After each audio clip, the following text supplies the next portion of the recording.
right. So there is one thing probably not known very well in the market, that the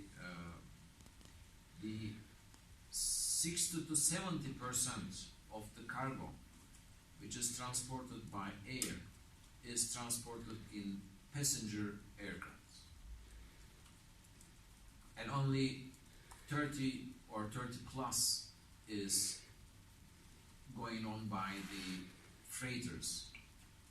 So therefore IATA is playing a very crucial role in harmonizing services offered to passenger and services offered to the cargo. Therefore, safety and security is very important for IATA as well as for our members, because the goods from all around the world are collected and gone through some inspections, whether or not they are safe and secure from the origin, so that the air travel for the passenger could be safe as well. So we are working hand in hand. We are at all times working with each other, cooperating with each other for the safety and security and the resilience of the air supply chains. So therefore IATA has got a very important role, as well as FIATA, in the market. So the last question you have asked as regards to our relations with the other organizations, commercial organizations rather than governmental or intergovernmental organizations. I think Stefan may tell more about, because he's also coming from that part of the table.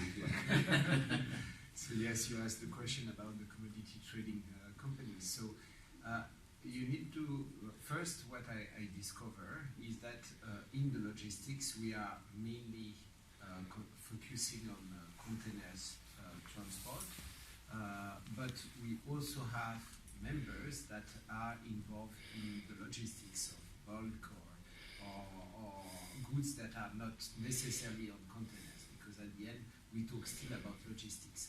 In all the commodity trading firms, the big ones that are present in the region, you have logistic desk, sea desk, where they deal with the same problematic that we have. So we have regularly we exchange on certain issue. All the issues that were mentioned by the president about the geopolitical situation and how you find a way to bring the goods or the commodities to their destination in an efficient way. Optimizing this is a common problem, whatever the good is. And another point where we have a strong collaboration and exchanges is about decarbonization.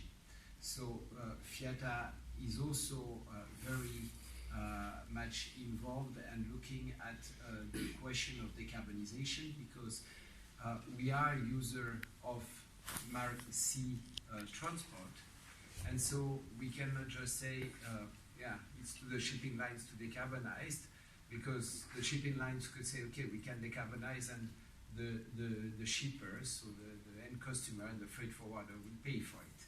So in reality, it's a work that we need to do together. How an industry will tackle down this problematic of decarbonization, how this will be optimized, and what are the solutions to bear the cost, because at the end there will be a cost that will have to be supported by the supply chain.